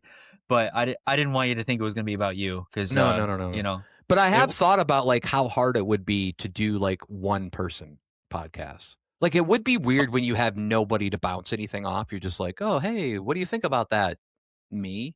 Yeah, there are some podcasts that I've tried to listen to from people that I do respect that are one-person podcasts, and I haven't I found myself getting bored very easily when it's just one person. Yeah. So, yeah, it does seem like you need at least 2 people. Yeah. All right. Well, I've got a hot take for you, Bramalama Ding Dong. I tried to sue Saint Marie, but I had no luck. That just seems like a bad dad joke, honestly. Yeah. No lock. I What's had the no luck lock? because of the sue locks. Yeah. Yeah. Yeah, right. Well, I Yeah. mean, like, is it like you have a lock on the lawsuit? Yeah. Like this is a lock. It's like a Okay. double, but it's probably not the greatest. Yeah. I wrote that one at like 4 in the morning. Okay. Yeah. I think I it's blame nice that one though. on the It's not day bad. crew, Yeah. Okay. Yeah, right. on Yeah. the day shift. Well, I have one more for you here. I think that here's my hot take. You ready for it? I am ready for it. Yeah, okay. Okay. Just wanted to get Wait. consent there. Oh, no. Okay. Sorry. For a second, I wasn't. Go for it now. Okay. All right, yeah. I think that everybody claims they want freedom until no one tells them what to do. It's like, what do we do? What are we doing here? Yeah. Yeah. I think there are Yeah. people that do like the aspect of being not controlled completely, but at least kind of being dictated around a little bit. I agree with it. Dictated. Yeah. Is that another one of those? Dictated. Yeah. Yeah. That's what happens when you get Andrew Tate at a gay orgy. I don't know. I'm not sure. I don't want to say bad things about Andrew Tate, but I will anyways. All right, here's my hot take. Hey, brand down by the river. I've got a hot take for you. Applesauce is just adult baby food, and I'm here for it. I am too. I Yeah. am too. I Yeah. like some good applesauce. Yeah. I'm with you. Applesauce, yogurt, cream of wheat, they can stay. Yeah. I'm happy with Well, it. not cream of wheat. I'm not a big cream of wheat fan. I don't like anything that really has cream in the name except for ice cream. Cream corn, Yeah, see, those are cream on the cob. cream on the cob is the best. Yeah. When you get cream on the cob, it's usually from the girl. It's or this yeah. Yeah. Don't yeah, note to all the people out there that the salad fuckers out there. Uh don't don't fuck it when you have dressing. Well, I don't know. Maybe you do want to fuck it when you have dressing because there's more otherwise it's just kind of a dry salad. All right. Well, on that note, I'm going to list off some things here that the FDA allows in food. And so are you ready to gross everybody out for a few minutes? Yeah, let's get grossed out. All right. So I'm just going to list these off like pretty quickly. There are going to be stipulations for certain things that sometimes like they'll only allow these certain things in certain foods because they're hard to get out of or whatever. But I'm not going to tell you that part. I'm just going to tell you what they allow. And you go do your own fucking research, bastards. All right, here we go. Number 1, rodent hair. They allow rodent hair in your food. Number 2, mold and mildew. They allow mold and mildew in your food. Number 3, insect eggs. Oh, God, man. I love me some good insect eggs. Good stuff there. Usually you can't see those, I think, for the most part. Number 4, maggots and other insect larvae. They allow a certain amount of maggots in your food. Whole insects, mites and worms, dead or alive. I mean, eventually they'll be dead if you're eating them. Insect fragments and heads. Those, I think a lot of that is from figs, like real figs, because there's always like bugs in there getting in the figs. But I don't think I've ever had like a real fig, and I don't know how much of those fig Newtons actually have real fig. I'm a fan of fig Newtons. Are you a fan of fig Newtons? I like fig Newtons, yeah. Okay. They've got a great flavor profile. All right. All right, and on top, and to add to that, rotting, rancid, and decomposing pieces of food are allowed in your food, which is weird. I feel like that's kind of a double. Shells and pits, parasites, That's parasitic cysts, actually worse. and pus You know, pockets. Pus pockets. Pus pockets. They probably shouldn't have named it that. You got to name it something better, like pus cream. Yeah, like a creamy squirt bite. They or do have a something. picture of a fish, so I think this has something to do with the fish, a certain fish, and so I don't know. They could have called it like a fish cream or something. Yeah, I call them tapioca poppers. Yeah, yeah, tapioca. I always used to get tapioca, and because I actually hate tapioca pudding, but I used to get tapioca and tilapia mixed up because tilapia is a good tasting fish. That's actually, I think, has some poison in it if you eat it too much. But I think most fish do. If you eat too much fish a lot, then it's not good for you. Mercury or something. Yeah. Heavy metals. And then I've random foreign matter, which I don't know. I guess that one they could that's like just a potpourri of everything.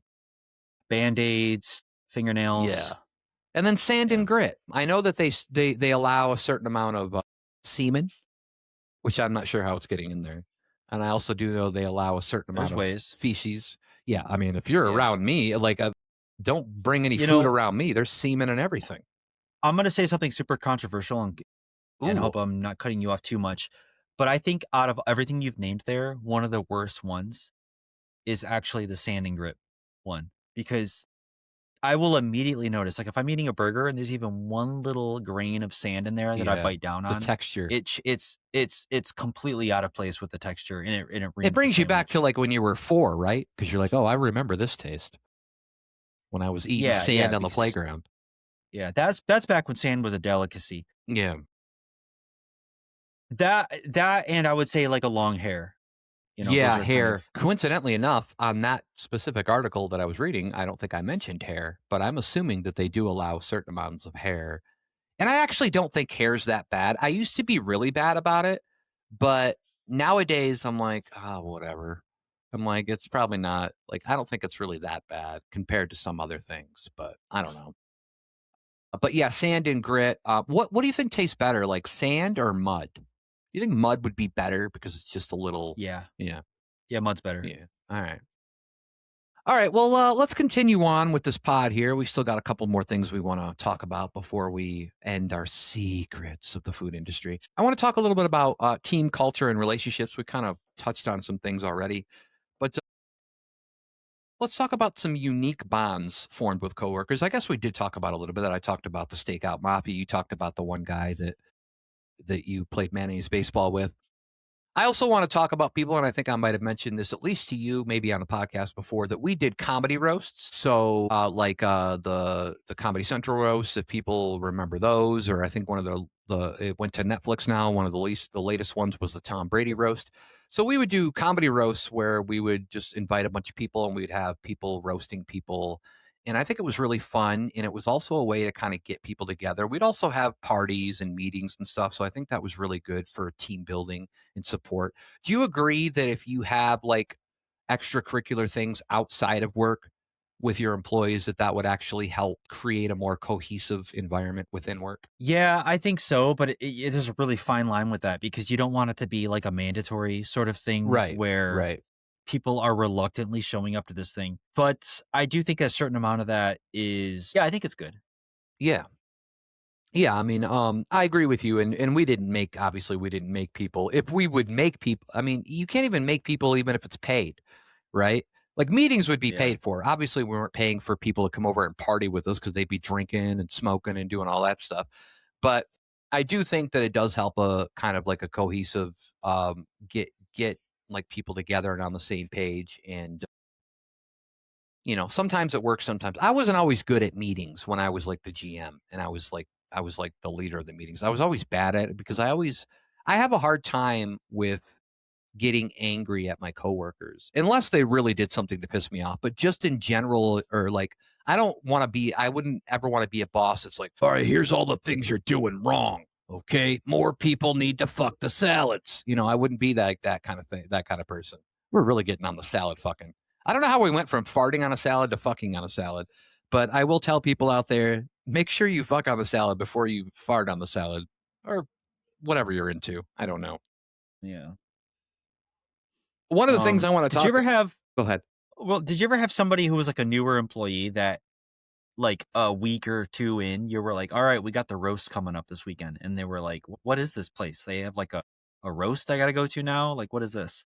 Actually, no, because I think for the most part, I mean, I don't remember. I don't think we had anybody that was like too new when we did it. Luckily, like we only did it 2 years, and both times it seemed like the people that were there had been there enough to know our comp. Like they knew that because that's basically what we would do at work. Basically, what I would do at work to everybody is I would roast them. Like that was my fun time. Now, some people might get offended, and then I'd be like, "Oh, sorry, didn't mean to." Say that or whatever. But most people understood that, like, I'm always the big fan. I'm always like the big believer in that the more you roast somebody, the more you actually like that person. Like, you're actually like giving them praise, but in a different way. And I've always enjoyed that. Like the roasts. I mean, that's kind of what the comedy roasts were.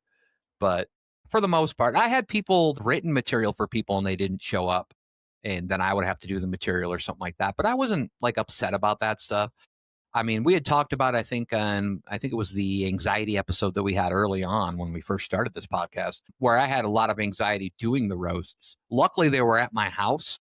So I already had the advantage of being in my own environment and being around, for the most part, people I knew. I mean, people might bring somebody that I might not know, but for the most part, I got over that and it was actually quite fun to do and I enjoyed it. So, did you go to any party? Like, I guess you probably didn't really because you were talking about you didn't really go to any extracurricular things. Yeah, like work Yeah, like maybe a parties, Christmas. not I really, mean, no. we didn't even really have Christmas parties, Yeah, I didn't really go to stuff like but I that. wasn't really. I think the old owners that we had at Stakeout, they had a party at their house every year. And I did go out to one of those that was kind of fun. And people, but a lot of those parties that people would go to, they would drink. And I wasn't much of a guy. I wasn't much of a drinker at all. And I certainly wasn't a guy at that time. If I had to go a long way, because they lived like quite a ways from where I lived at that point, and if I had to go a long way, I wasn't going to smoke weed. Like, I wasn't the kind of guy that if I didn't know where I was going, obviously, there were times where, especially near the end of that job, I would smoke weed like all the time just because I was very easily irritated with people. And so I feel like I tell myself I was doing it for the customers because I'd be so much nicer. Not to mention on my way in, like how I'm sure you've experienced not like road rage, but you've experienced issues with other drivers where you're like, oh, what the fuck are you doing or something, and I would Yeah. just be like very like calm. I'd be like, oh, that guy's passing me, cool. I wouldn't care and shit. So that's kind of what we did for me. I want to talk about, because this is kind of funny. I want to talk about some of the injuries that I've had at work. I don't know if you've had many injuries, but I remember I worked at a Mexican restaurant. Was it? Yeah, it was a Mexican restaurant. I won't say the name, but I will say, "Come taste the flavor of fun." So maybe people will know what I'm talking about. Come taste the flavor of fun at La Senorita. Okay, I just said the name. Anyways, I worked there for like 3 days, and all I was a dishwasher. And I remember like the third day, like I'd washed a big pile of dishes, and I slipped, and they all broke, and I was just so embarrassed by it. And there was actually some really cool people there that like helped me up. They're like, "Hey, you okay?" Because there are some people who'd be like, "Oh my god, what'd you do? You broke all the plates or whatever." But I do remember like being like, yeah, I'm done with this place. That was too embarrassing. Like on my third day, I don't want to be remembered like 3 years down the line for like, hey, remember when you broke all those plates? Like, I just didn't like that. But I do have some bad knees. So I remember mopping in one of the pizza places I had and I dislocated my knee. A couple of times at Stakeout, I got injured. There was a time on Black Friday, which if people know, on Black Friday was one of our busiest days because we were in the mall. So people would want to, go shop and eat. And this was kind of before like a lot of people would just go to the internet instead. And I remember slipping on something on the floor and I had to brace myself on like a 400-degree grill. So I had like third-degree burns on my hand. So that really sucked. But I was really proud of myself because I went to the urgent care or whatever, and they gave me some cream and they wrapped it up, and I went right back to work. And I was like, all right, I'll go back. And I even did do the grill for a little while, but I did have to stop because that heat on that really killed it. And I was like, oh. And then there was another time where I actually had to get workers' comp because somebody left a piece of uh, raw chicken on the floor and I slipped on it, and it just my left knee just fucking blew out and came back, and I couldn't fucking like walk or anything. And so I was out for like 2 months because they didn't know what happened, and they took like 3 weeks to give me an MRI. There's raw chicken on the ground. That's it. Raw chicken caused that. That's And there was a girl that worked next door. We had a coffee shop that was right next door to us, and in the mall, you could kind of talk to those other people because there wouldn't be much separating us. And I remember her, like, I was talking to her, and I just like went and I slipped backwards, and she was cracking up laughing until she realized how bad it was. yeah. But it was great. It's just I loved that she laughed yeah. because I was just like, yeah, that was kind of a fucked up thing. Just a piece of raw chicken, man. That's all it takes. Just one little piece of raw chicken. It's just Imagine slipping it's on like a a gummy banana bear. peel. Yeah. Yeah. Yeah. Or Jolly Rancher that It's was in somebody's mouth. That'd be pretty slippery. yeah, that'd be Yeah. the That'd worst. be Yeah. bad. Yeah. All right. Well, I haven't had that. yeah, I was just gonna had say, burns. have you Yeah. I one time at the pizza place, I got a nice burn like on my forearm there, Yeah. and it left a mark. Those little burn marks, you can have them for months, especially if they're in a sensitive area. They'll stay there for like, months and months, just kind of before they fade away. But I haven't had anything. I didn't have a knee blowout on raw chicken, thankfully. Yeah, yeah, that was pretty Fingers, bad. think, I do want to say that we on our slicer, because we sliced our own meat, and the slicer was on a metal table, and so you would have to so when we were working on the slicer, and the slicer in the back, and I don't know why we allowed this, but it just never got fixed. There was an exposed wire in the back of the slicer, so the slicer kind of had like when you would slice it, it would give you, if you were close enough to this metal table, because everything was conducive for the electricity, you would get a zap, and it would be right in your gentle area, because you're basic. gentle. Yeah, like your Yeah. gentle. I'll call it gentle. Genital. Maybe that's why it's called Okay. genitals, because it's gentle with an I. Yeah. But that's where you would be pressed up against, like, because of the height of the table and everything. And I remember having to say this. I remember having to tell this to my woman, the owner that was a woman. And I just remember, because my boss at the time, Ed, he would just be like, he'd just be like, yeah, like it's zapping my nuts, something like that. Where I was like very Yeah. delicate. I was like, well, when we cut, like, it's kind of like getting my area. And then, like, she's like, and it was funny because she's like, you mean like your dick? And I was like, yeah, it's like shocking my dick. I didn't know it was okay to say dick. Sorry.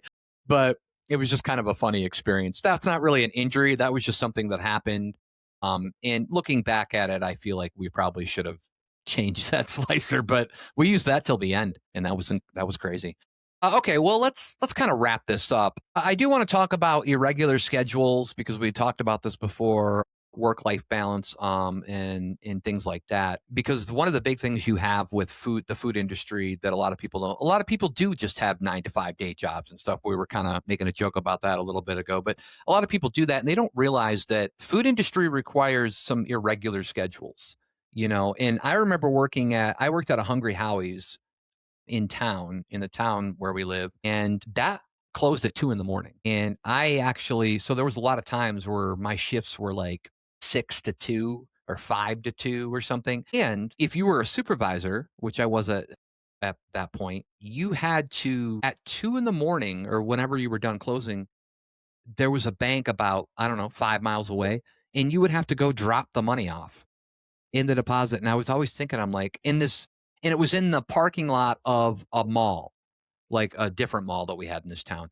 And obviously nobody was there at 2 in the morning. And I just thought about how dangerous it was. Like, I'm taking a bunch of money, and I got to shove it in this bank deposit box in the middle of the night. And it was just really weird. But you have anything to say about, like, the irregular schedules of, like, because it is different. Like, people would never want to work. I think we talked about this, but people would never want to work those night shifts, because, and I think you said it, because when you would get up, like, you feel like your whole day you couldn't do anything, like, before your shift. Yeah. You would just be sitting there waiting for your shift. Yeah, I never liked morning shifts either. The irregular schedules, I hated them. They they were always annoying. And you have this in the food service and also retail jobs, just these schedules that suck. The worst thing is when they schedule you a night shift and then they try to schedule you a morning shift Yeah, on the day definitely. after. Yeah. That's the worst. I do agree with that. You don't necessarily want to work till 2 a.m. But I also never liked working, in the morning. So I think for me, it was always the mid shift that I liked, like something like a 12 to 8 or something when they would work me. Yeah. Because then I could sleep in, but then after work, I could still sort of have a night, like a nighttime social event or time to myself if I wanted it. So that was it for me. Okay. Yeah. Yeah. I mean, it is tough just to kind of talk about a little bit about the work life balance. I think when you're working in food industry, like, it's not really taking away too much from your everyday life, except for, like, we're talking about, like, doing night shifts, when there are people that can get up and do other things. They'll be like, oh, I'm gonna go do this and this before I go to work. But I think both you and I agreed that we were kind of the people that were like, I don't know. I got to work later, so I'm just going to sit here and wait. And it was kind of a fucked up way, but that's just how I think our brains work. And so, but I didn't really have an issue with.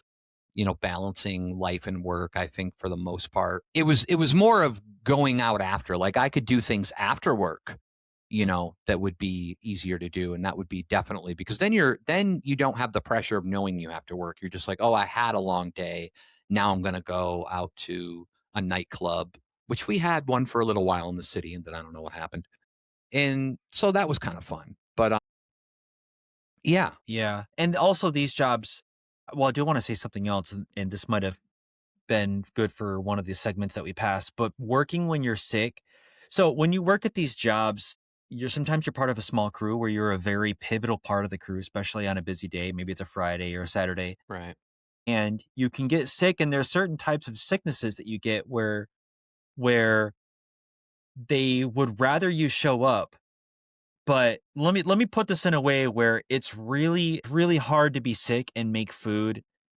It's a bad combination, especially if you have a cold or something. Yeah. I there was a Friday once that I remember working at the pizza place where I had a really bad cold, and it was mostly all just nasal congestion. Yeah. And the only way that I could find work on the food line and make these pizzas, and I was a pivotal person at work that if I wasn't there, it would have been really hard for them to get through that Friday rush. I had to take 2 different wads of toilet paper and just completely shove them in each side, Oh, like, in each yeah. nostril, Yeah. and I had to create these plugs because, you get to this stage in this cold where you're congested and you can't breathe through your nose, Right. but yet it's still running like a faucet, and you can't have your nose running over food, nonstop, and you can't even sniff it back because 'cause you're congested. So, like, the only way I felt to deal with this, or the only way I found to deal with this, especially during that one specific day, was just to plug both of my nostrils up with like corks of like I don't know toilet paper, and I remember that day just being a horrible day getting through it. But I feel like, did you feel like this, that being sick where you worked was like there was more of a like you just kind of had to show up sometimes when you were sick? Yeah, there's places, definitely with like because there's a lot of times where we just didn't. I think at the most at one time, like during the Black Friday season, between Thanksgiving and January 1st would be our busiest, and we would hire employees like seasonal. But for the most part, we probably only had like 6 or 7, maybe 8 workers at a time, a total. So you just didn't have a lot of leeway with things. And it's unfortunate. And I think people need to understand that because I really don't think if you're sick at all, I really don't think you should work. Like, especially if it's in food, right? Like, I mean, that stuff can transfer. You don't want to do that kind of stuff. And, you had like combos up your nose, pretzel combos or whatever you did. But at the same time, it's like they need you and you need to do whatever you need to do. You wear, I will tell people that if any fresh food that's coming out, you have to wear gloves just so people are like reaffirm like you have to wear gloves so don't worry about any of that stuff. But I will say that I had a kind of a similar situation. It wasn't with colds though or being sick. It was the fact that like in a food place you're supposed to wear a hat because they don't want hair to come across. But my issue on the grill was sweat. I would sweat like crazy and I did have short enough hair so I would wear a headband. I don't know if you remember this, but mostly I would always wear a headband. And I thought I Yeah. was like, well that like I had short hair. I had like it was like damn near not even existent because I would shave it to that point. And I do remember explaining that to the food inspector, to the health inspector, because he would be like, "Well, you're supposed to be wearing a hat," and then I'd be like, "Well, yeah, but a hat's not gonna catch my sweat. That's still gonna sweat down my face and get into these people's food." And I don't want to be gross or anything, but I remember after days of working like long shifts, especially in the middle of summer or something, and being over that grill, and I would have to go home and wring out that headband. It was just bad.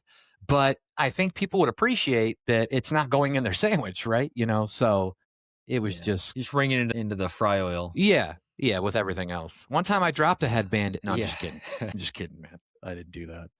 Yeah, I feel bad about saying the styrofoam thing, but it's out there. Oops. That's not why we got shut down. You can cut it out. Yeah. No, no, I like I it. mean, I like it.